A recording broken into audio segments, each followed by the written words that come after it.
image gue tuh saat itu ya, mohon maaf nih, image gue saat itu kerja di studio arsitek tuh kayak banyak negatifnya.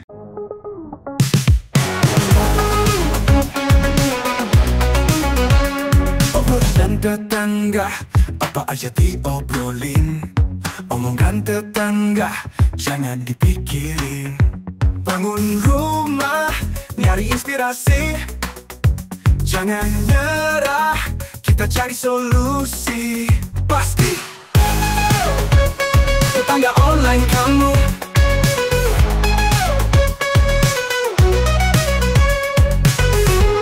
Oke, tetangga online, ketemu lagi bareng saya Rizky Abadi, tetangga online kamu. Kali ini saya mau ngajak kalian nih ngobrol-ngobrol bareng salah seorang arsitek yang mungkin udah warawiri di channel saya. Dan sekarang buat kalian yang belum kenal, kita kenalan dulu nih. Halo Van, apa kabarnya nih? Apa kabar Ki? Baik. Baiklah, baik. Mantap, akhirnya kita bisa ngobrol-ngobrol lagi nih. Ya. Tapi kali ini kita ngobrol lebih santai aja ya. Biasanya kan kita home tour tuh. Nah sekarang kita ngobrol yang di luar home tour lah, lebih ke pengalaman gitu sih. Nah langsung aja nih. Kemarin gue lihat postingan lu kayak lagi hobi motoran tuh. Alih profesi apa gimana tuh? Biar nggak gila. Biar nggak gila harus ada hobi lah. Oh gitu. Iya. Tapi kayaknya biarpun hobi sama ya circle ya, sesama arsitek juga itu. Oh iya, ada komunitas yang isinya emang arsitek semua gitu. Komunitas skuter lah, Vespa gitu. Komunitas Vespa. Cakep ya. Terus dia juga kemarin kita lihat nih pas Bintaro Design District tuh warawiri juga tuh. Itu gimana sih waktu itu ceritanya? Pas Bintaro Design District kebetulan nama komunitasnya tuh Skutars. Skutars, jadi emang kita rame-rame Skutars pengen BDD riding lah istilahnya gitu. Jadi riding tapi keliling-keliling Bintaro Design District. Nah kebetulan gue juga open house kemarin. Jadi sekalian undang teman-teman Skutars ke open house gue gitu. Mantap. Pas sama launching open house-nya nih rumah lu ya. Pas sama launching.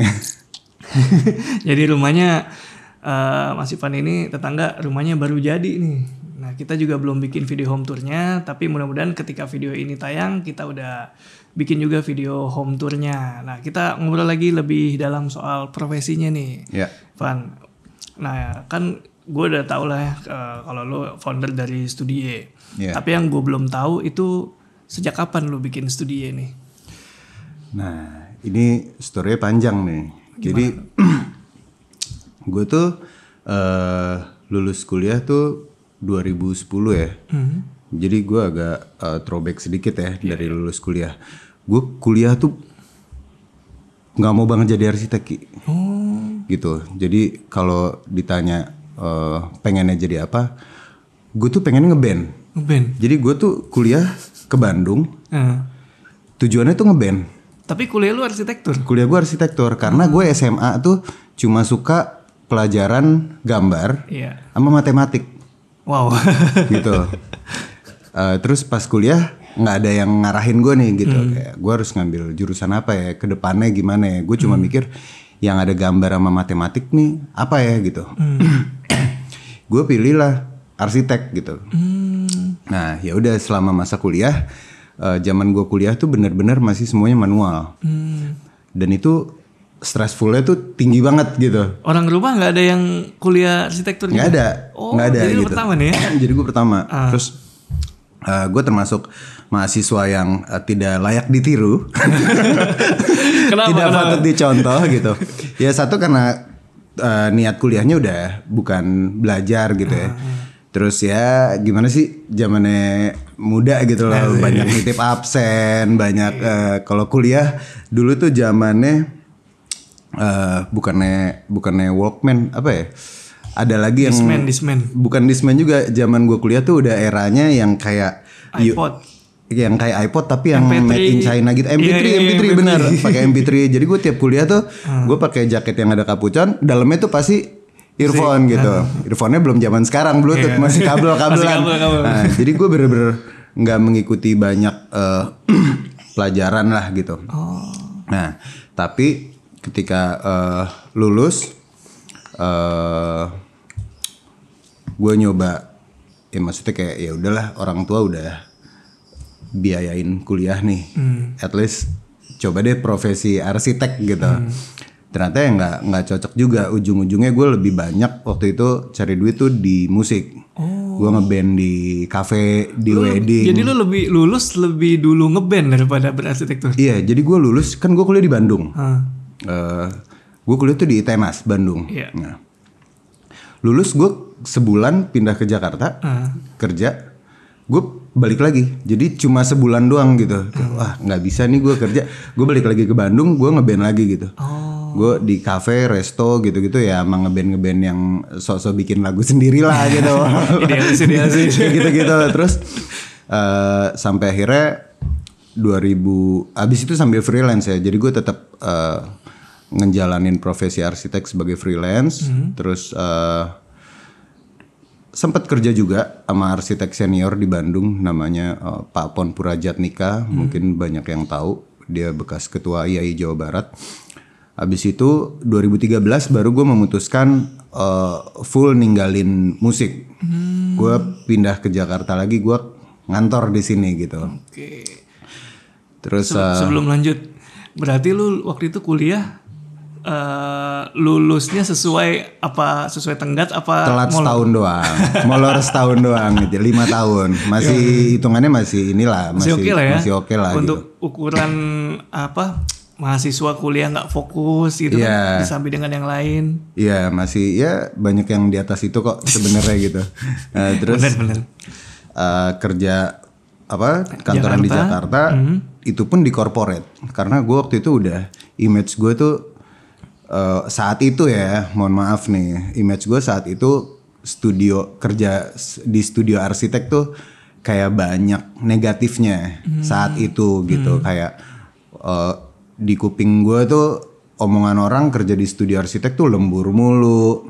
Terus kita bicara salarinya kecil gitu. Jadi kayak lo nggak menikmati hidup lah. Akhirnya waktu itu gue menghindari banget. Makin nggak mau gue jadi arsitek, gue cari kerja yang corporate lah gitu. Perusahaan gede. Terus sampai itu 2016. Jadi gue 3 tahun gitu kerja di situ. Tapi itu di perusahaan besar lo sebagai apa waktu itu? Gue waktu itu tuh namanya fit out, kalau lo pernah dengar. Gue kerja sebagai fit out. Jadi sesuai sama kuliah lo nggak? Nah, jadi gue pengen tahu arsitek tuh bisa kerja kemana aja sih gitu. Ini mungkin buat info juga nih buat teman-teman yang baru lulus. Arsitek tuh nggak cuma bisa kerja ke studio arsitek gitu. Jadi waktu itu gue pengen cari, gue tuh orangnya bosenan.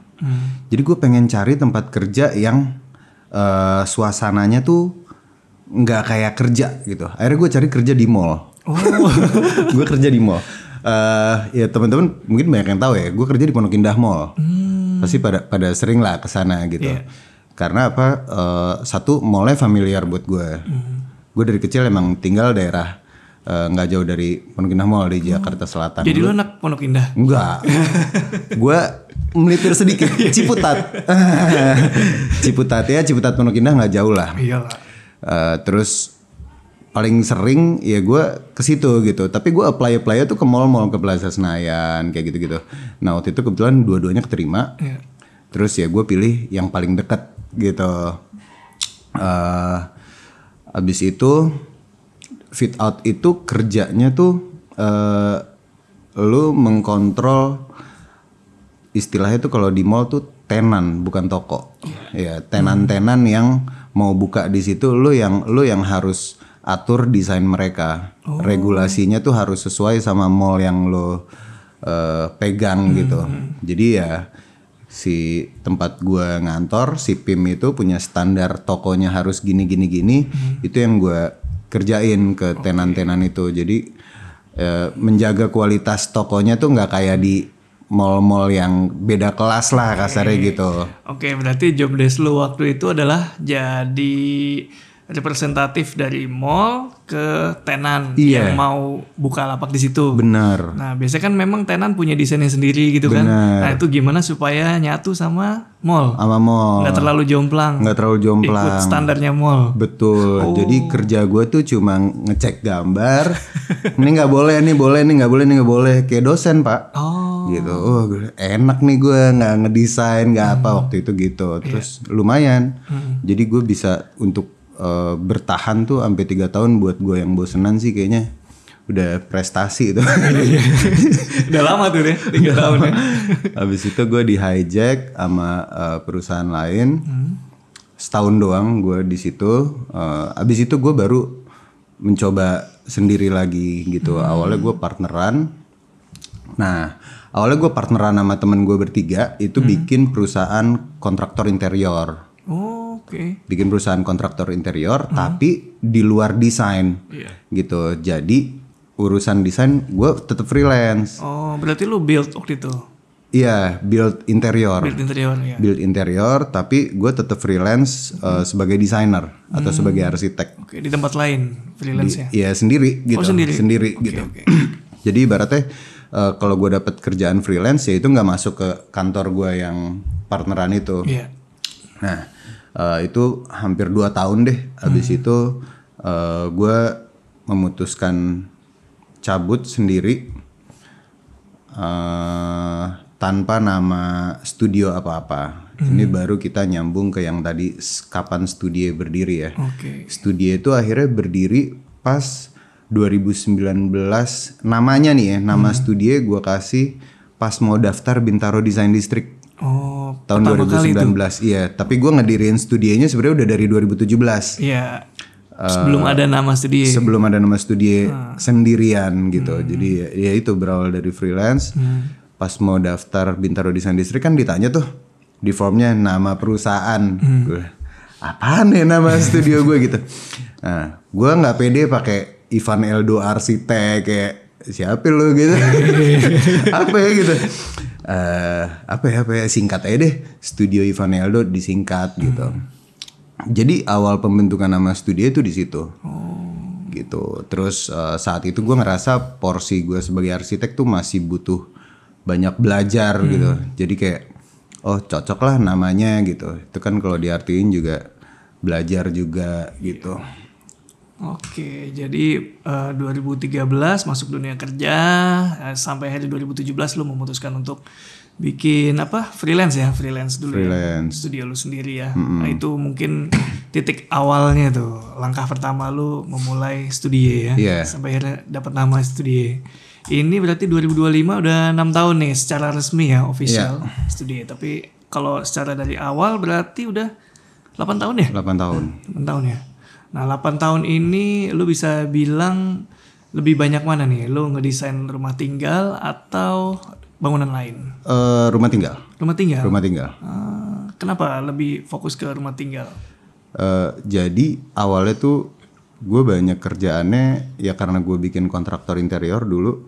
Banyak kerjaannya gue di fit out mall. Jadi gue kontraktor interior kebanyakan proyeknya di mall gitu. Kerja malam, pulang pagi gitu. Berangkat jam 10 malam, pulang azan subuh. Nah, ya masih umur segitu gue masih fit lah, masih oke gitu.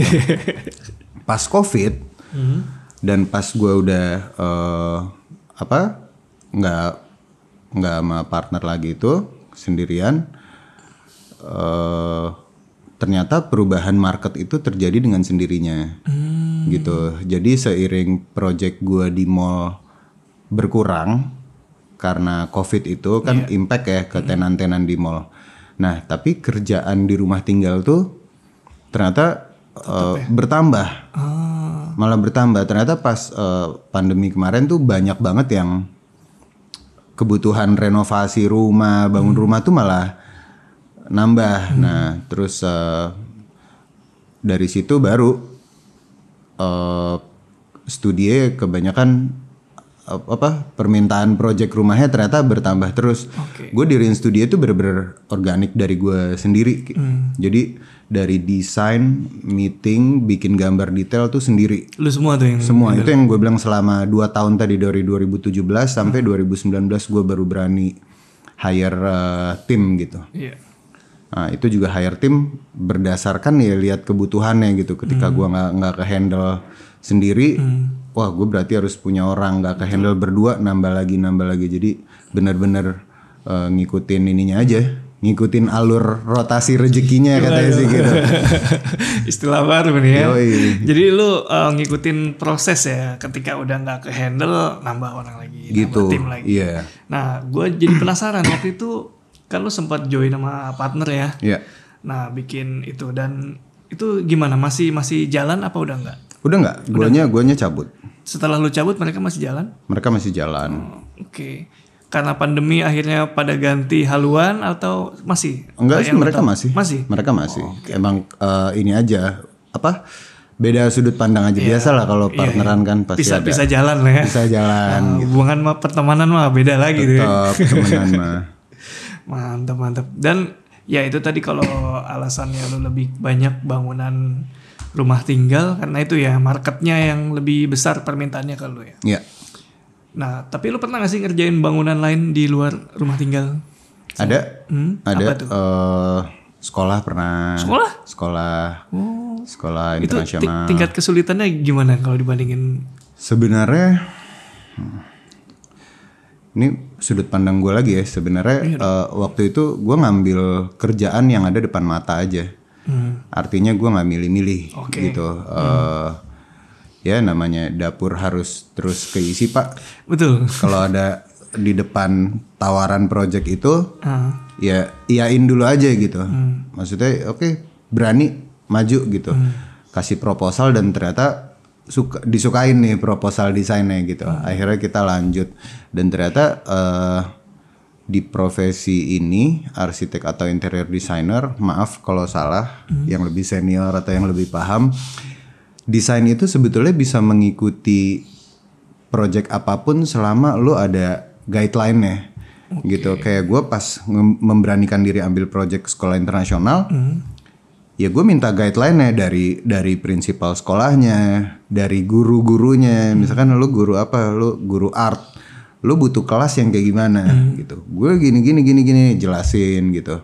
Ya ternyata setelah kita dapat guideline, kita jadi tahu ngemasnya harus gimana ya. Ini guru ini requestnya ini requestnya ini, kepala sekolah requestnya ini, yaitu yang kita kemas gitu. Jadi menurut gue di situ profesi kita harus bisa adaptasi sama project apapun. Oke, berarti lu mau bilang lu bisa menerjemahkan ya, berdasarkan guideline yang lu dapat. Mudah-mudahan. Terus berhubungan sama desain ya, ada langgam nggak sih dari studio itu, langgam desain tersendiri atau ya gimana guideline aja? Satu, kita gimana guideline aja. Pertama itu ya. Kedua, kita tuh sebenarnya kalau diperhatiin desain-desain kita tuh bukan desain yang heboh akan material mahal. Oh ya? Iya.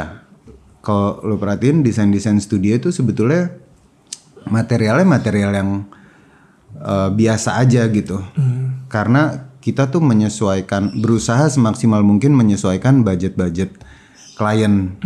Nah kebetulan emang project-project studio itu bukan yang premium banget nih gitu, biaya-biaya projectnya. Jadi gimana ngebentuk desainnya tetap menarik, tapi budgetnya itu nggak terlalu heboh. Biasanya itu yang kita kejar. Kecuali ada klien-klien yang emang di tengah jalan tuh mereka kayak pengen upgrade lagi ya kita ikutin aja, walaupun kita tetap warning gitu. Budget lo cuma segini nih, jangan kebanyakan mau nih, ntar bengkak. Ya, nggak sedikit juga akhirnya bengkak gitu, ada aja. Oh, oke.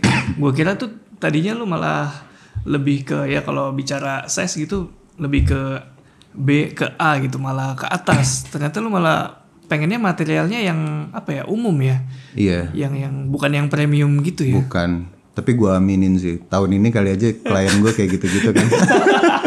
Doa lo nih Ki. Iya, gue kayaknya gitu sih.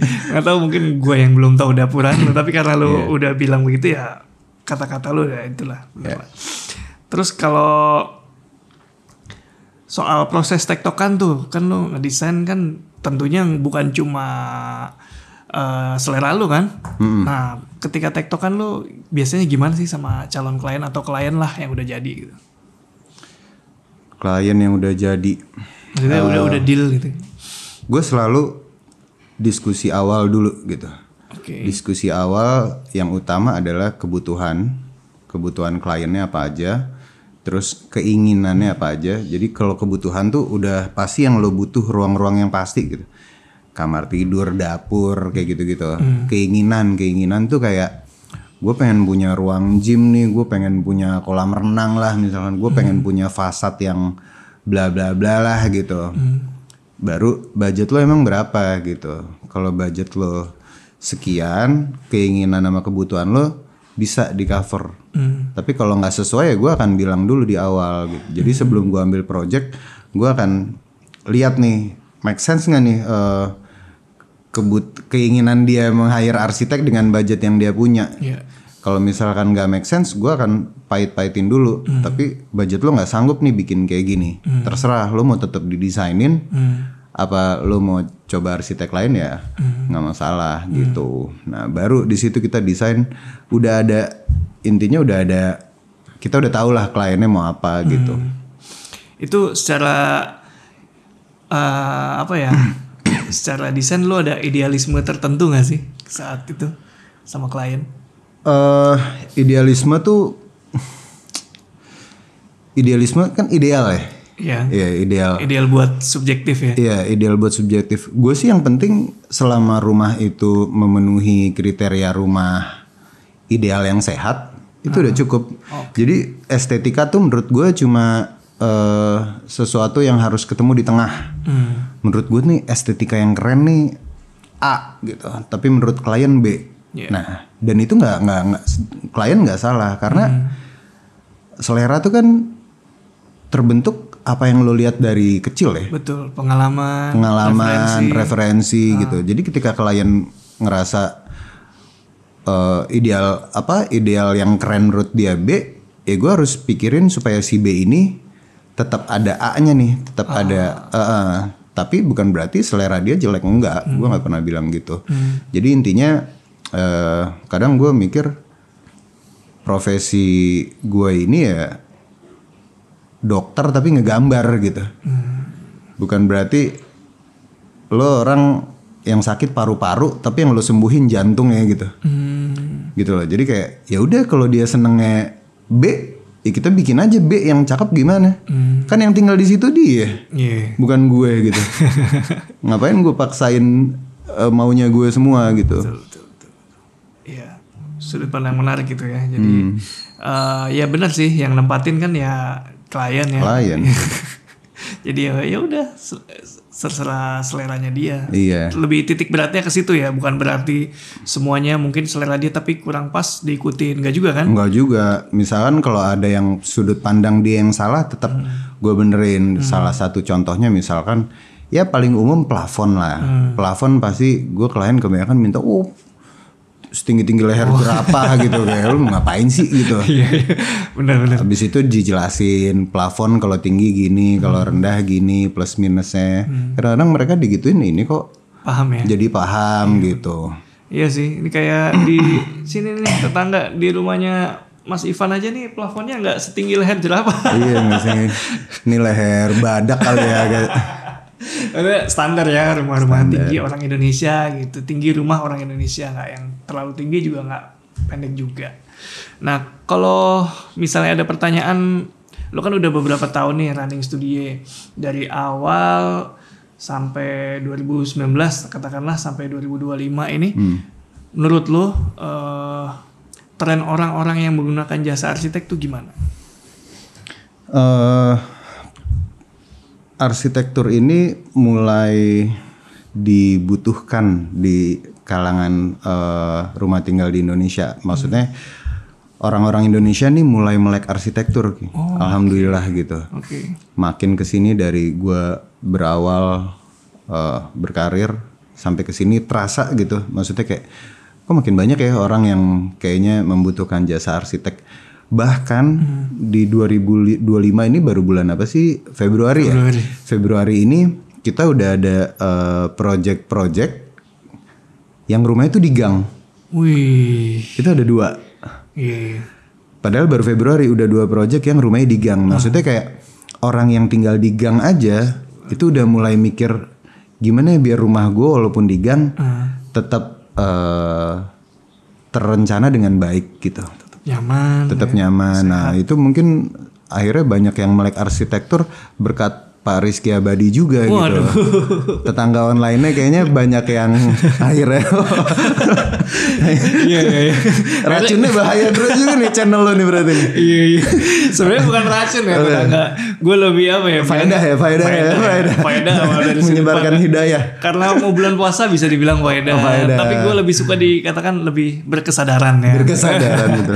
Ya, karena racun baik lah, racun baik. Karena ya itu kita kan tinggal dalam jangka waktu panjang ya di rumah, dan hunian itu juga kaitannya erat dengan kesehatan. Jadi kalau rumah yang dirancang sama Pak Ivan ini insya Allah memenuhi kaidah-kaidah. Insya Allah, amin. Jadi itu berasa bedanya tuh dari awal lu bikin sampai sekarang. Berasa. Kesadaran orang tuh ya. Iya, ya itu dari tipe-tipe kliennya lah. Kalau dulu kebanyakan yang pakai jasa kita tuh ya orang-orang yang emang udah tahu arsitek banget lah gitu. Maksudnya sorry ya, mereka emang ngerasa punya biaya buat nge-hire arsitek. Makin kesini tuh enggak. Makin kesini mereka yang ngerasa bayar arsitek keluar duit lagi, tapi di mata mereka tuh kayak sekarang perlu gitu. Worth it karena udah mulai paham ketimbang keluar duit ratusan juta nih, tapi nggak ada planning yang jelas, akhirnya nyesel. Mendingan nambah sedikit buat biaya perencanaan gitu. Oke, berarti ada tantangannya nggak sih kalau sama ya mungkin orang-orang yang pengen nyoba lah pakai arsitek? Kalau tadi kan kalau lu cerita kan klien-klien lu yang lama itu lebih melek, mereka udah siap ada ini itunya. Nah kalau yang sekarang kan bisa dikatakan baru mencoba gitu, akhirnya ya tercerahkan. Itu ada tantangan tersendiri nggak sih? Tantangannya nggak ada sebenarnya, cuma kita harus jelas aja ngasih poin-poin yang arsitek tuh kerjanya apa gitu. Kenapa lo harus hire kita? Apa aja yang lo dapet kalau misalkan lo pakai arsitek? Setelah dijelasin itu langsung ini kok, langsung mereka nangkep karena emang sebenarnya nggak rumit gitu. Mereka cuma rata-rata kalau yang baru ya paling diskusi gitu doang, Mas. Kita baru pertama nih pakai arsitek, kayak gimana sih biasanya? Abis dijelasin mereka langsung, oh iya paham gitu. Thank you Mas. Sekarang kita yakin nih gitu. Nah selama lo mendesain bangunan, ada nggak yang menurut lo paling menantang gitu? Paling menantang ya? Ini agak susah sih jawabnya. Tapi atau lo bisa gambarkan dalam kondisi-kondisi apa gitu? Iya.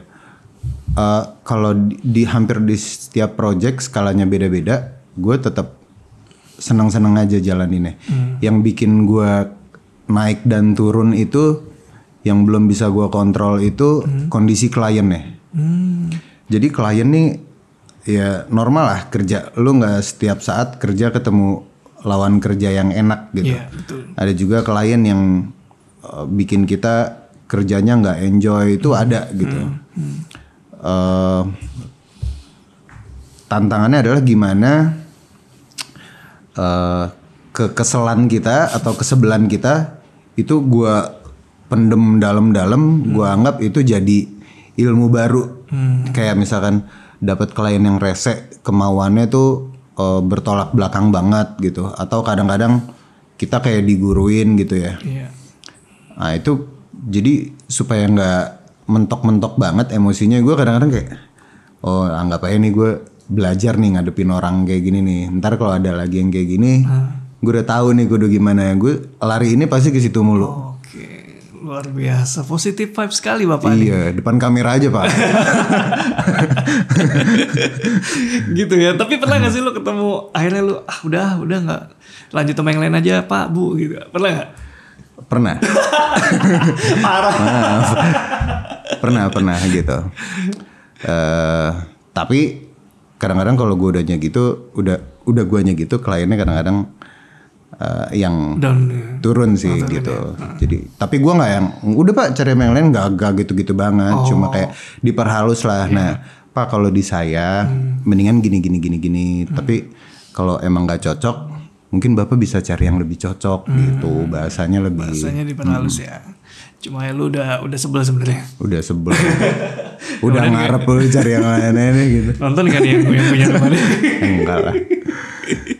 Nah, ini 2025 dari zaman lo bikin studi di awal tuh, sekarang udah 2025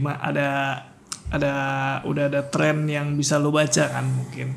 Nah, di 2025 ini ada menurut lo apa nih yang akan tren soal desain-desain gitu? Tetap masih tropis sih menurut gue. Tropis. Iya. Ya itu karena orang-orang Indonesia udah mulai sadar gitu kalau kita hidup di iklim tropis. Kita butuh bangunan yang bisa menaungi kita dengan iklim ini gitu.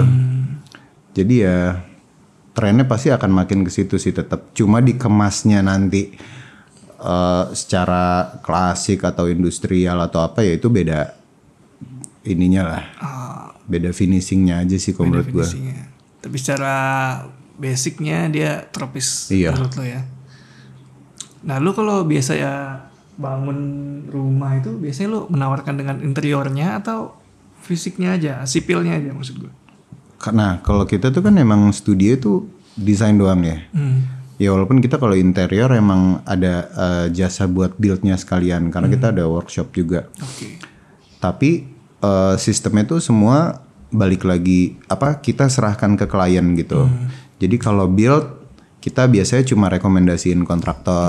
Ini ada kontraktor A, B, C. Lu lihat deh portfolionya, lu senengnya yang mana, cocoknya yang mana, harganya yang sesuai yang mana. Kalau interior juga gitu. Misalkan interiornya mau didesain sama studio, build-nya juga nggak harus sama kita. Jadi kalau dia mau build sendiri ke vendor yang dia kenal, harga lebih murah, silakan gitu. Tapi kalau mau di build sama kita juga kadang-kadang ada yang pengen yaudah deh biar lebih aman Mas Ivan yang tahu desainnya sekalian deh di buildnya Mas Ivan gitu ya nggak apa-apa juga. Jadi nggak ada kewajiban atau keterikatan yang harus semuanya tuh dipegang sama studio gitu nggak. Oke, jadi lu membebaskan klien ya. Iya. Mana yang mereka cocok mereka pilih. Iya. Oke. Terus kalau menurut lu hunian yang ideal versi lu tuh yang kayak gimana sih? Hunian yang ideal itu buat gue udah pasti sirkulasi udara dan cahayanya bagus ya gitu. Terus kebutuhan rumahnya tuh terpenuhi gitu. Itu menurut gue ideal. Jadi bisa memenuhi kebutuhan tapi nggak bikin lo ngerongrong secara pengeluaran biaya. Sama yang penting sehat rumahnya. Gitu aja sih. Rumah sehat menurut lu yang kayak gimana tuh? Syarat atau kaidah rumah sehat yang bisa lu sampaikan seperti apa? Misalkan kayak tempat kita podcast sekarang nih. Ini kan wah lu malu ini mah. Oh iya jangan deh. Nggak fair. Contohnya nggak fair. Gak apa-apa.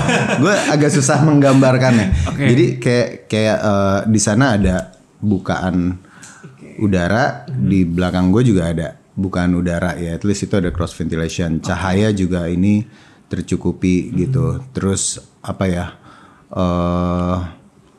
Itu sih Ki jawabannya sebenarnya. Sirkulasi udara gitu ya, lancar. Sirkulasi udara sama sirkulasi cahayanya intinya itu aja gitu.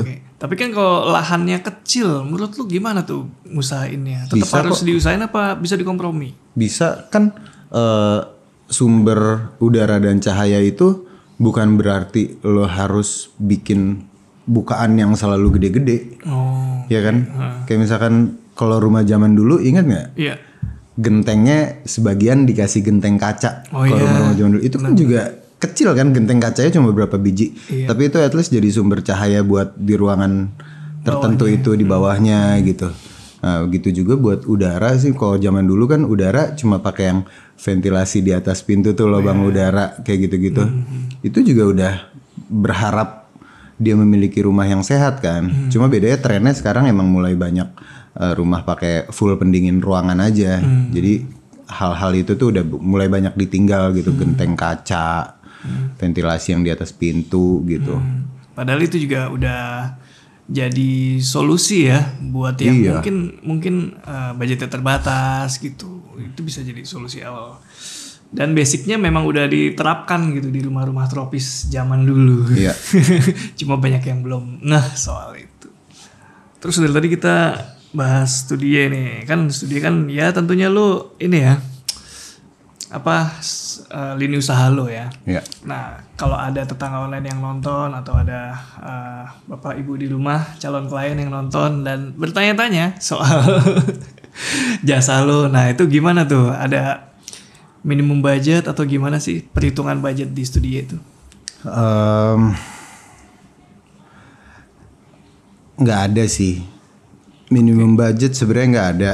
Tapi balik lagi itu gitu. Gue tuh biasanya akan lihat kebutuhan dan keinginan klien realistis nggak sama budget yang mau dia keluarin untuk pembangunan.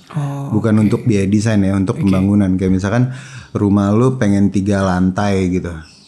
Tapi budget lu berapa? Budget lu 200 juta. Kan itu namanya nyuruh gue gila. Gimana nih gue bikin rumah 200 juta 3 lantai, kasarnya gitu loh. Tapi ketika itu semua sesuai, gue pasti mau kerjain. Gitu. Jadi lu pengen tahu dulu ya? Iya. Jadi langsung aja kontak tetangga kalau pengen tahu tentang jasa Studio, langsung aja kontak.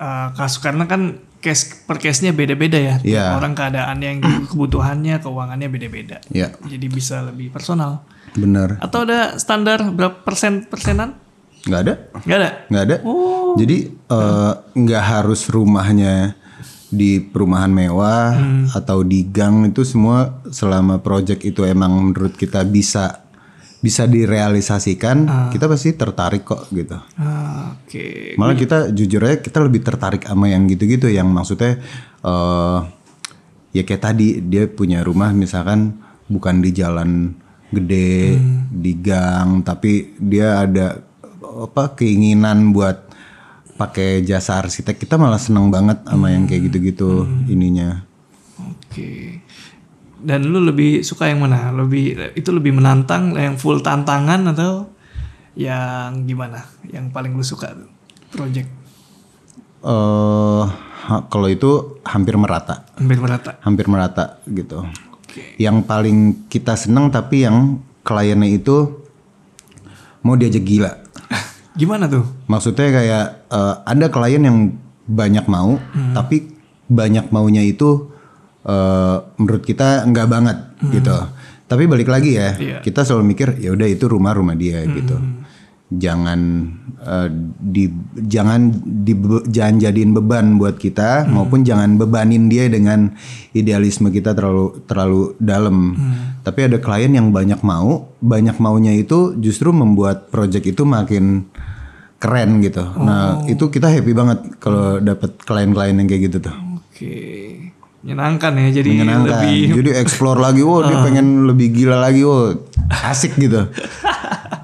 Jadi langsung aja ya, langsung kontak ke Studio kalau misalnya penasaran soal budget. Terus kalau buat tetangga online mungkin junior calon arsitek muda nih, ada wejangan nggak nih? Aduh, salah orang nih kalau minta wejangan nih.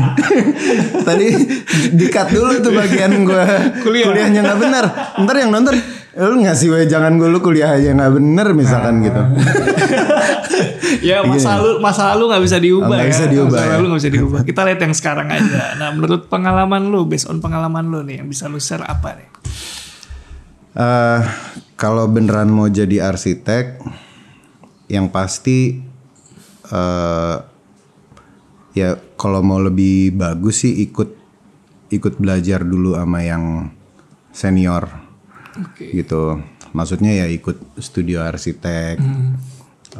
Walaupun gue dulu nggak lama ya di studio, tapi at least gue dapet ilmu lah dari arsitek senior gue waktu itu gitu. Terus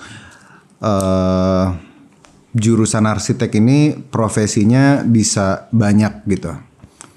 Jadi kalau emang lo ternyata nggak minat sebagai arsitek yang ngedesain, masih banyak perusahaan-perusahaan yang membuka lowongan pekerjaan buat arsitek gitu. Jadi nggak usah takut.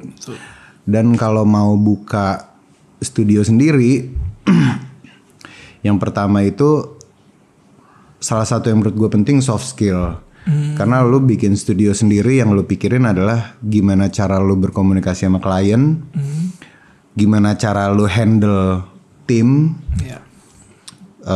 dan gimana caranya lu bisa handle keuangan. Terus terang gitu. Karena lu mau tim lo sehat, lo harus gimana? Keuangan lo juga harus benar ngatur ya, biar tim lo tiap bulan nggak ngerongrong gitu loh kan. Betul. Jadi soft skill itu yang jujur aja nggak dapet di kampus gitu.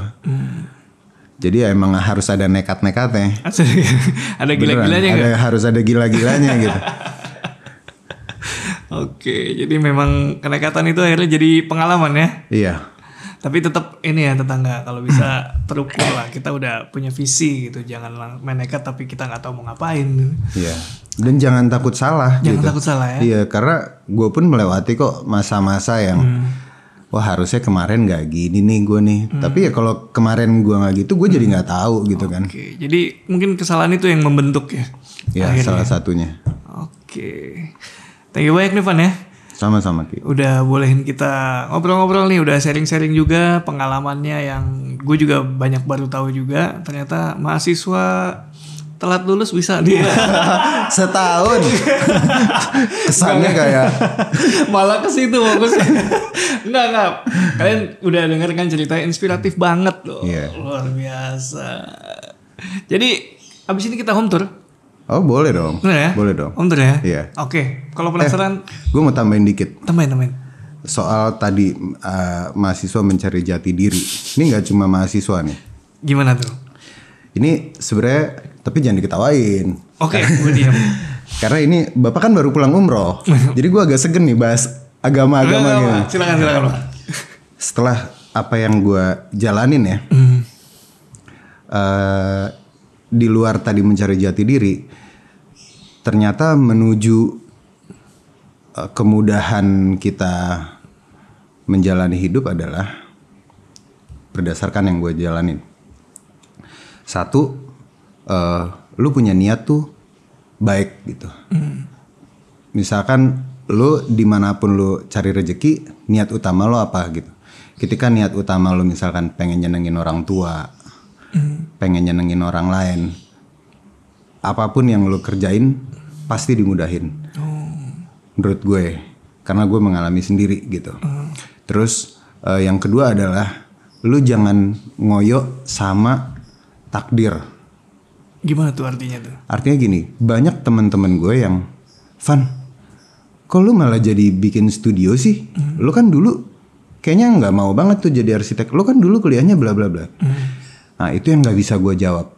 Jadi kalau ada pertanyaan kayak gitu, gue nggak tahu. Gue bilang, gue cuma jalanin apa yang ada depan mata. Itu gue terabas aja gitu. Ada project depan mata ya udah gue butuh hidup, gue kerjain gitu.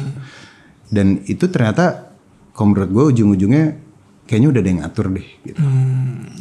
Maksudnya lu jangan ngoyo lu mau jadi arsitek nih, tapi ternyata jalan lo bukan di situ. Ya. Oke. Berarti lu mau bilang beberapa hal gitu kita nggak bisa atur sepresisi maunya kita. Iya. Jangan maksain gitu. Jangan maksain. Buktinya gue nggak bisa jadi anak band kan? Iya. Malah jadi arsitek. Padahal gue nggak mau banget jadi arsitek gitu. Apa lu dulu udah punya sempet bikin album? Enggak sih, kalau bikin album enggak. Enggak kan, gue gak ngetawain lo nih kali ini nih. Tapi benar yang lo omongin itu ya. Tapi nanti gue jadi kedengeran kayak ustadz nih kalau gue lanjutin. Enggak dong. Sekarang lo jadi YouTuber gimana? Emang? Iya kan? Iya sih. Di luar planning kan? Nah. Di luar planning. Tapi ternyata jalan dong. Jalan. Itu gantian deh gimana sesi keduanya. Oke ya, inspiring banget ya obrolan kita kali ini ya. Thank you Van ya. Sama-sama Ki. Oke, tetangga online tungguin home tournya. Nanti kita akan ngobrol-ngobrol lagi di bareng Mas Ivan di studio. Yuk, thank you udah nonton.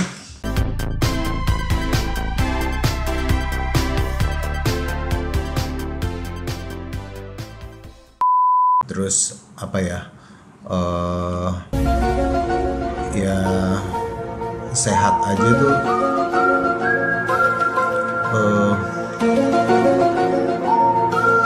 Kayaknya bakal banyak tikat bagian sini.